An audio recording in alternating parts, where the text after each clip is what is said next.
stormy seas and lost souls. Who is it? She's dreamt of this before. It's coming. Is it? They say dreams are visions of our memories, thoughts and fears, as seen by our inner eye.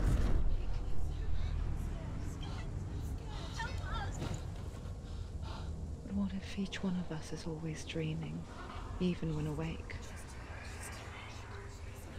And we only see what our inner eye creates for us.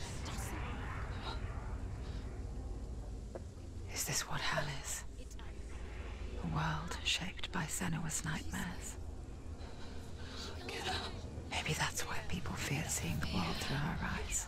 Yes, she's scared. Because if you believe that Senua's reality is twisted, you must accept that yours might be too.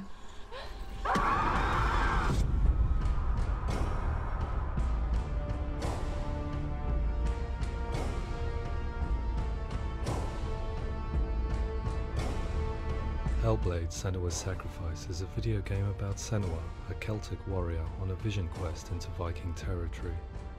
But what sets our hero Senua apart is that she suffers from severe psychotic mental illness. He knows she's getting closer.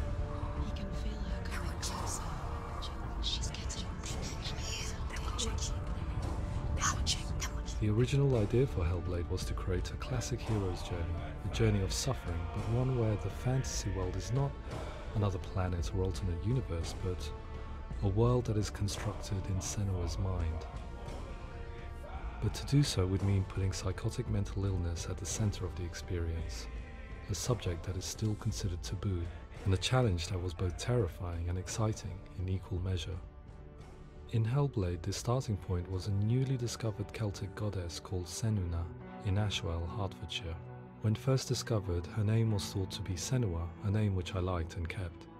I wondered if Senua might have been a Celtic warrior like Boudica who stood up to the Romans. While the Romans had conquered all of Europe, there was a group of Celts up in the furthest reaches of the Roman Empire that could not be conquered, the Picts. And so the Romans built a wall, called Hadrian's Wall, that spans across Britain from sea to sea to keep the Pictish barbarians at bay. The Picts were known for their war paint, painted on with woad, and their matted hair clumped with lime. And so Senua would be a barbarian Pict in this image. What's your name? Senua. I haven't seen you before. I don't live home much. Oh, Zenua's daughter. I have to go. Wait! Orkney is off the coast of Scotland and was inhabited by the Picts, steeped in history and mystery, and so I made Orkney Senua's home and set the stage for a crisis. In the late 8th century, the first Vikings landed on the Orkney Islands. The population of the Picts crashed thereafter, replaced by the Norsemen of the 9th century. Were they wiped out? We don't know for sure, but it would seem likely given the reputation of the Vikings. The Northmen's brutality is legendary. High-ranking leaders and chieftains of the tribes they conquered were often offered as sacrifice to their gods. The most brutal of these sacrifices was known as the Blood Eagle. I imagine Senua as a young female warrior who returns home from exile to find her partner, Dillion, brutally sacrificed to a Norse god by these hellish warriors from a faraway land. I imagine the horror of this moment and how it would have dragged her deep into mental torment.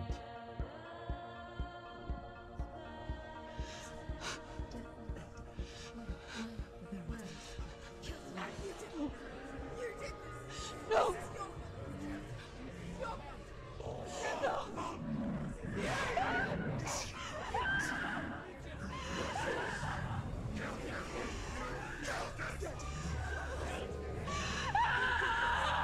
I came to learn that the Celts had a sophisticated and nuanced perspective on the nature of mental disorder.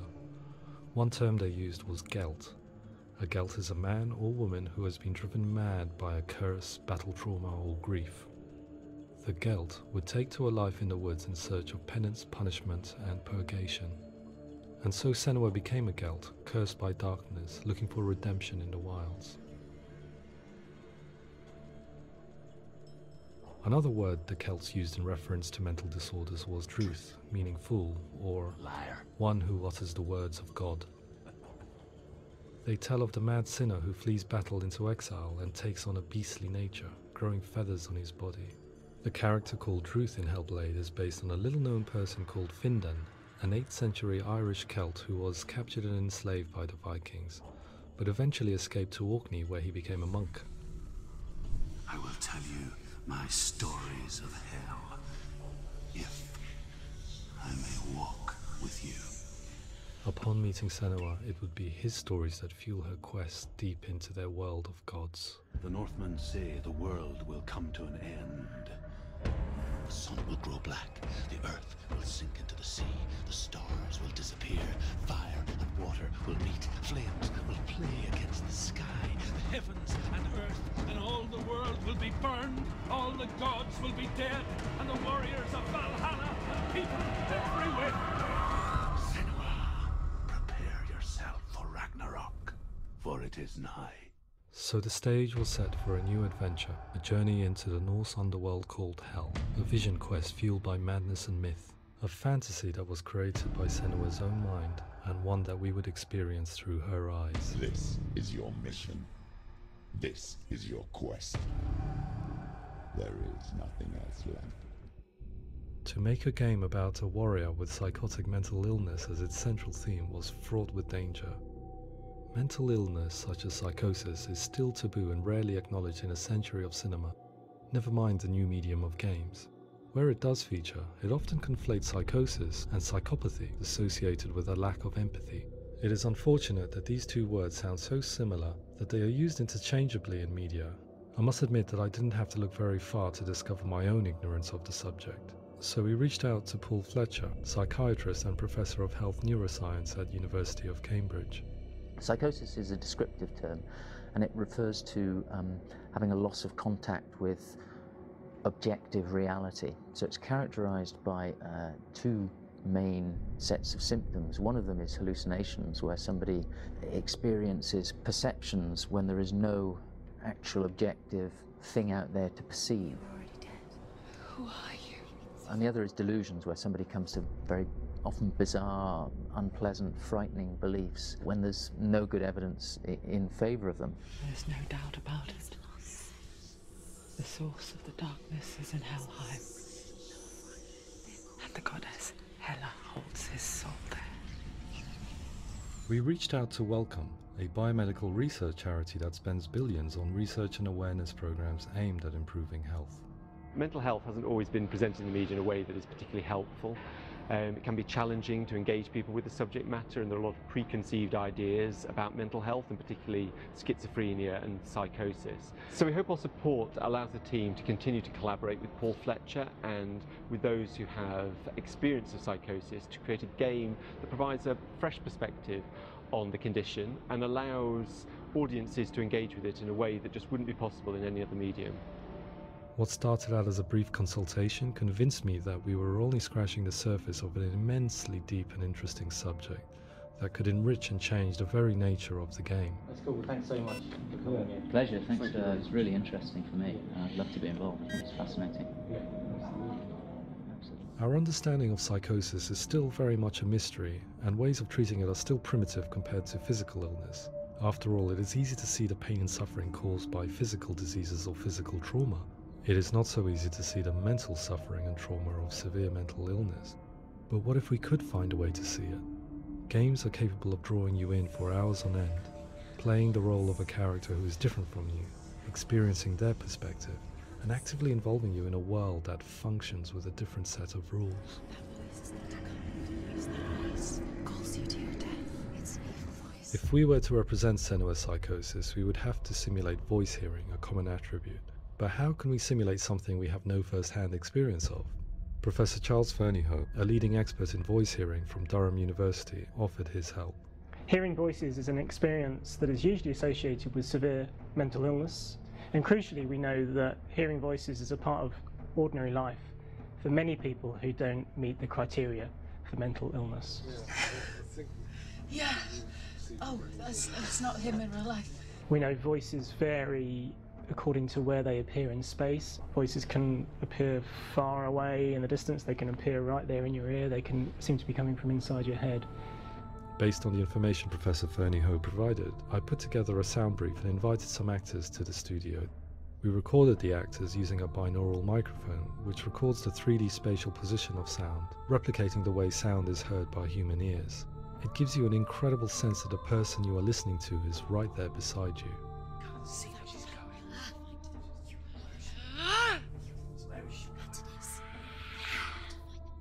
Rachel Waddingham from the Voice Collective came to our studio with 2 young voice hearers to speak to our team. We talked at length about their experiences and they listened to our tests, giving us feedback on how we could improve on it. Everyone hates her. She's cursed. It's very hard to represent what this experience is like, partly because it's such a personal, intense, emotional experience.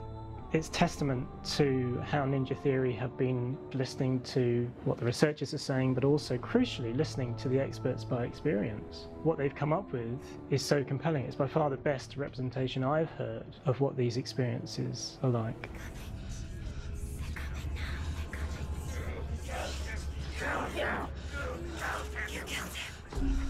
Other common attributes of psychosis are visions and flashbacks. We met with Recovery College East, who work with and care for people recovering from severe mental disorders. A group of service users gave us their first-hand account of what they experience. Sometimes when the visions or what we're seeing is too much, it becomes more difficult until eventually we perhaps don't see anything. The people we spoke to, the stories they told, were fascinating, harrowing and mind-boggling. The reality of what people experienced was vivid, far exceeding what I could possibly have imagined. We went away itching to represent some of these visions and flashbacks in the game. As we all know, my heart is so, love is so far away. Don't you know how I wanna feel deeper? I could never know how you grow, all these days are killing me. Now I see deep in me insanity does unfold. I just wanna feel deeper, deeper. I just wanna feel deeper, deeper.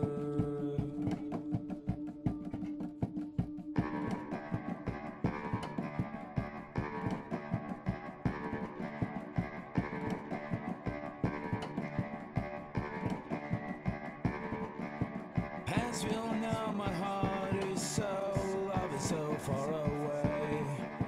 Don't you know how I wanna feel deeper?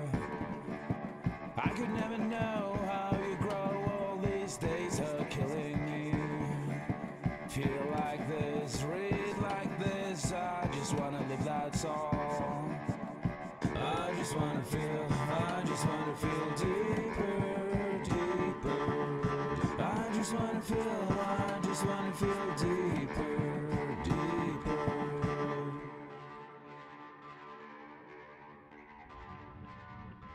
To refine our work, we continue to hold meetings with Recovery College East over the course of a year and a half, showing them what we had achieved so far and refining the in-game representations based on their feedback.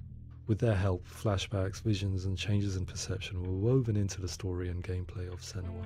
The students that are involved in this project are incredibly excited about being involved. They have described the experience as being important because it values their lived experience and shows that despite what we have been through, all of that experience becomes valid, that actually it's something that we should all be talking about. The experiences described range from beautiful to frightening beyond comprehension. I heard of a girl who has to live with an angry voice screaming at her, slamming on her doors and walls 24 hours a day. I met someone who would often see hanging corpses in a room, so real that she would sometimes try to rescue them. The panic and fear that comes with such visions is entirely understandable, and it can be a living horror for some. Worthless, weak, pathetic. Go on, feel sorry for yourself, because there is no one left to do that for you. I was urged by one fellow that we should not shy away from showing this horror, and so I was perpetually torn in making Hellblade. Had we gone too far with our representations or not far enough? broken and lost. Just like your soul. Come on.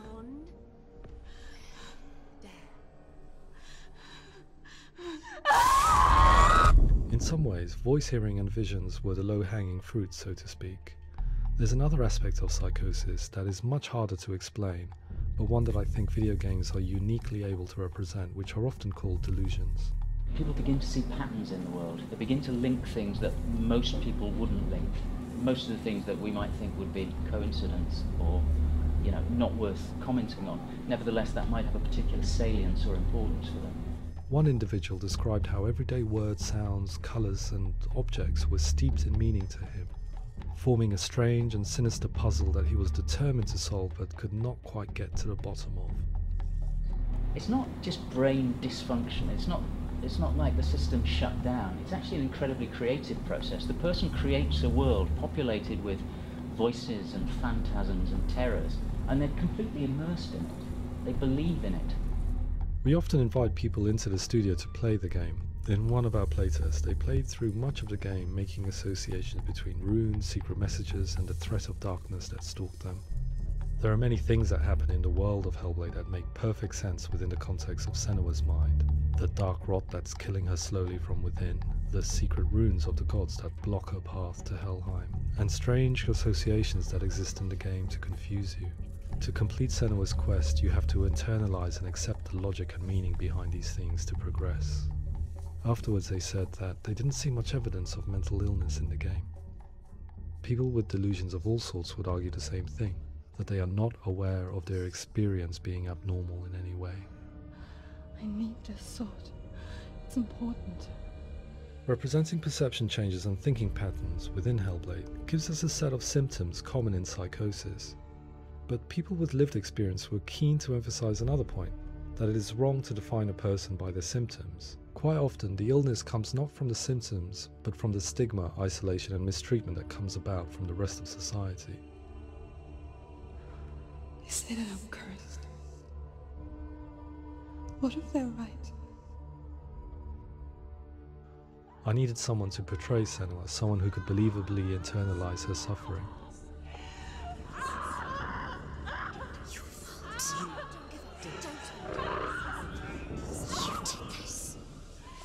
Melina Jurgens, our video editor, had been a stand-in for Senua over a few months while we perfected our motion capture techniques. Without realizing it, she had already auditioned for the role, and I knew her well enough to know that I didn't have to teach her to act, but to relive her own internal pain. As often is the case, those who have suffered mental anguish are never far from us.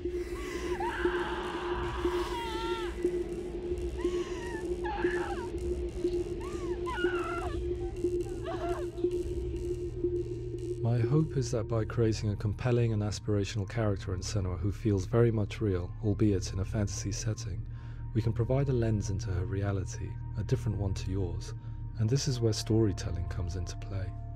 I imagined her life based on common threads in real people's lives. She was always prone to psychosis as a child. Her mother Galina also heard voices and had visions, so perhaps there was a genetic aspect. Or perhaps it was cultural, as she lived within a world without science, of gods and a superstition, as exemplified by her druid father Zimbal. Psychosis developed in her late teens to early 20s and was exacerbated by stigma and isolation at the hands of the clansmen and her father. This darkness. It's spreading. The trauma of seeing her lover Dillian sacrificed tips her over the edge, making her remodel her reality around a concept that connects everything: the darkness. So the question, is what Senua experiences real? Can only be answered by saying, yes, it is real. It is her reality. All of her suffering will have been for nothing. It's just a matter of time. Towards the end of the project, service users and professionals that had collaborated with us were invited to see the near-final game. It was a chance to see if the game had reflected their views or if it had misrepresented them. For me, being involved in especially developing Senua's character has been really important, and being able to bring in my perspective and what I see and what I hear and having that built into the game has been a real privilege. It's gritty and it's meaty, and there are some tough subjects in there that are being tackled with honesty.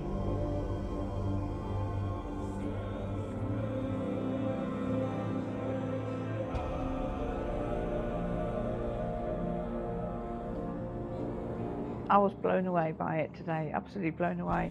It was just fantastic to get the opportunity to use our lived experience in a very creative way. There's nothing tokenistic about the work we've put in. It feels like we've been listened to, things have been taken on board, and I think there was a lot of realism in the game itself, and it feels very authentic.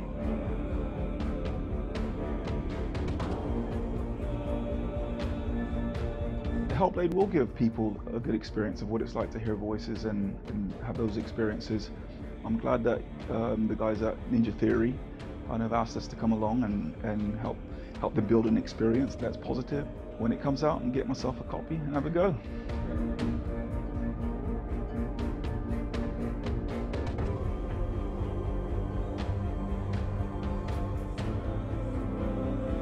I think all the way through I was really inspired by how the conversations have translated into the game in a way that I think I didn't imagine was possible. So wonderful, really wonderful.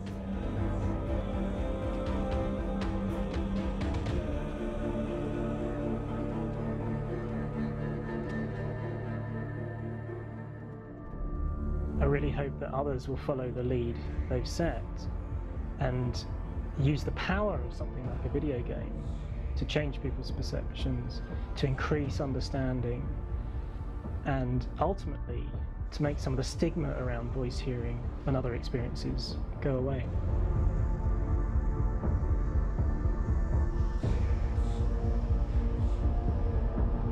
For me, it was really exciting to see something that I explore scientifically being represented so beautifully in a character who's trying to penetrate the mysteries of the environment in which they've been placed, with all of this strange uncertainty and noise and conflicting information that they're getting. I'm very excited by this way of trying to represent mental illness, because I think it actually might be offering us insights that we wouldn't get from pure scientific explorations, and actually giving us quite an empathic view of what it might be like.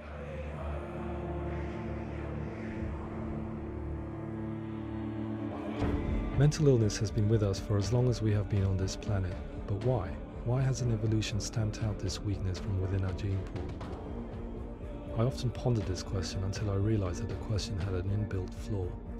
It assumes that being and thinking differently is a weakness. The only reason we have computers, spacecraft, medicine, poetry, art, and yes, even video games is because individuals are able to simulate new abstract realities in their minds and share them with the rest of us. We need people to be willing to see differently in order for us to progress and survive as society. And we need to be open to these new ways of seeing. And it is this spirit that motivated me to create Senua's story and share it with you.